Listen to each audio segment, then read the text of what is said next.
Trust issues in relationships are easily one of the most common challenges that we all face in relationships, at least at one point in our dating lives.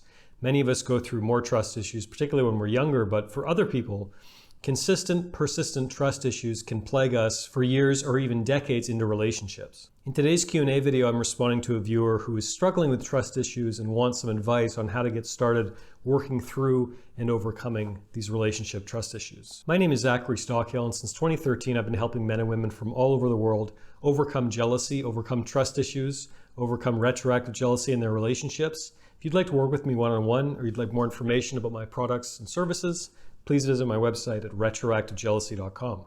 Okay, I got a really interesting comment from a viewer we'll call C.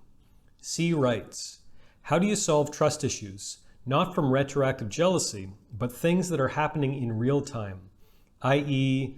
girls texting, liking photos, etc., etc. Okay, C.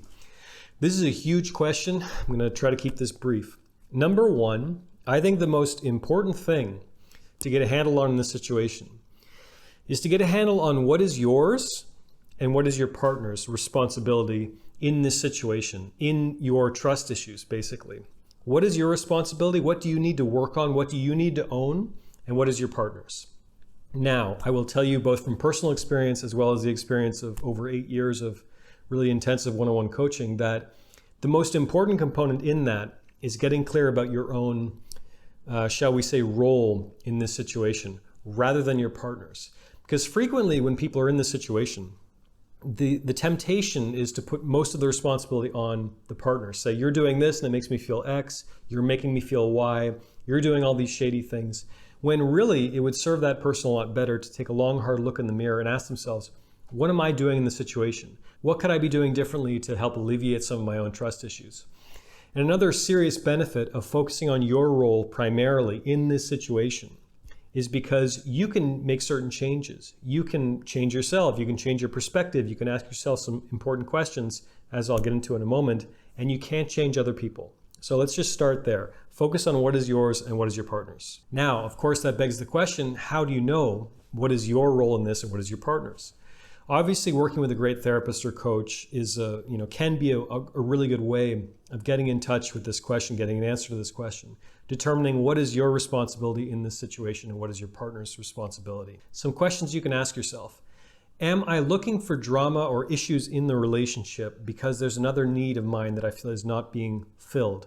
In other words, am I perhaps unduly paranoid or suspicious, etc., because of things that are happening in the relationship? Because I'm feeling insecure about my partner's attraction to me, because I'm feeling insecure because we're not spending as much time lately as we used to.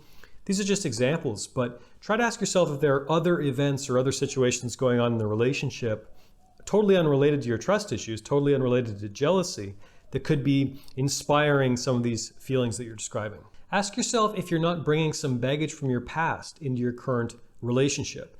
Extremely common situation, I probably don't have to tell you, because obviously most of us, especially if we get into our adult years, we have some relationship experiences. We have some, for lack of a better term, baggage when it comes to our current relationship. We're bringing along some baggage with us.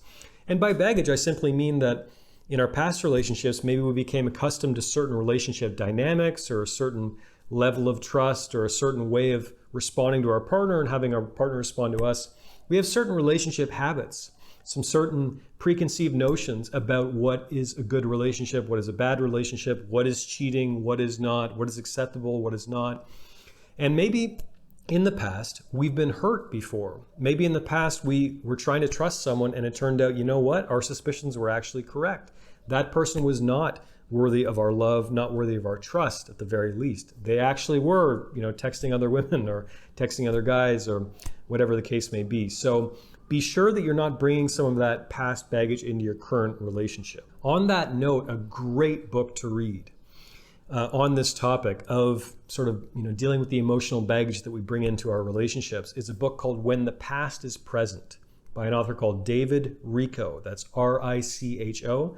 Very, very good book that will help you hopefully deal with this very common situation of projecting other people's behaviors, projecting other people's motives onto people in our present based on experiences from our past. Highly recommend that book. Another suggestion along these lines, if you are bringing certain, shall we call it, baggage into your current relationship, journaling can be a wonderful tool in this regard. There's this idea that actually writing out our thoughts and our fears and our desires and our baggage or whatever, there's a lot of research that indicates that actually writing this stuff out very carefully, writing out as comprehensively as we can any challenges we're having, can really help us get to the bottom of them. In a certain sense, you can kind of be your own therapist in this regard and just journal free form first thing in the morning, journal late at night, depending on what works for you.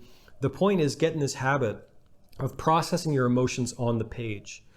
Because often you'll find in situations like this, any situation in life in which there's a lot of highly charged emotions and a lot of doubt or a lot of fears, is we're carrying around all this stuff in our head all the time.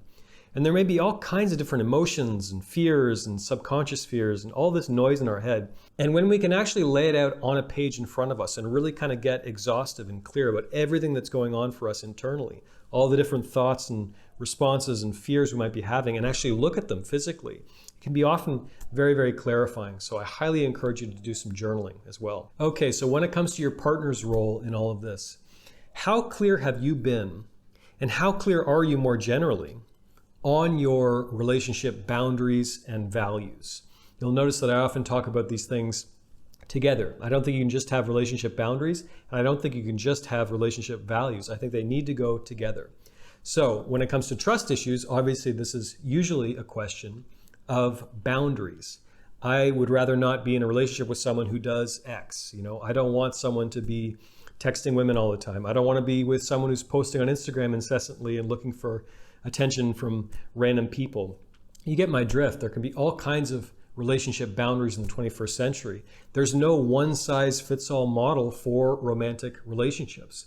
And by the way, I think that's something really important to keep in mind, because coming back to this idea of bringing our past baggage into our present relationships, we've all had different relationship configurations, and we take certain norms for granted that maybe other people don't take.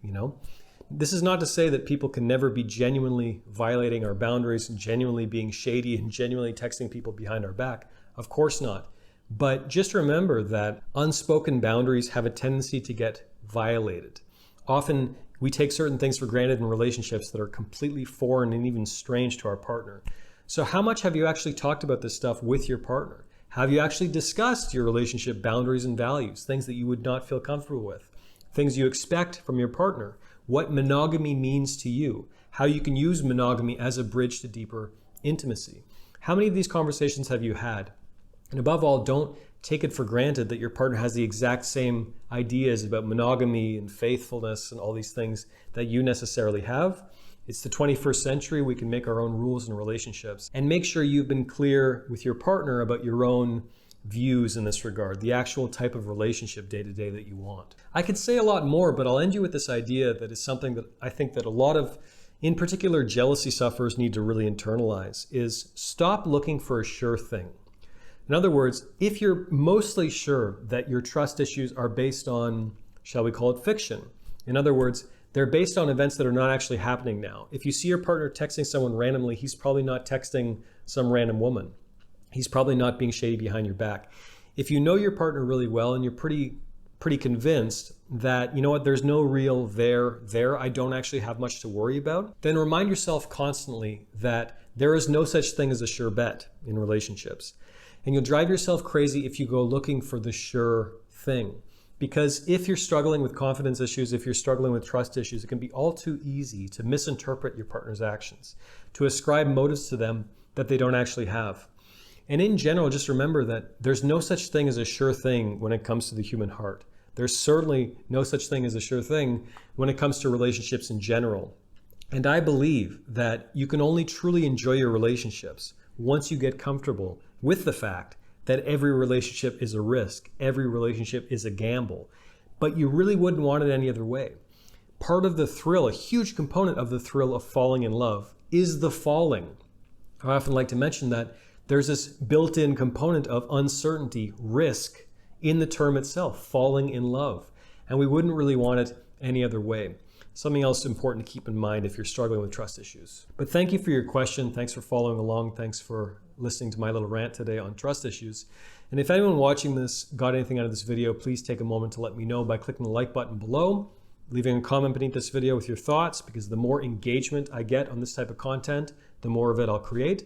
Please also make sure you subscribe to my channel to be notified of new videos moving forward, and I'll talk to you again very soon.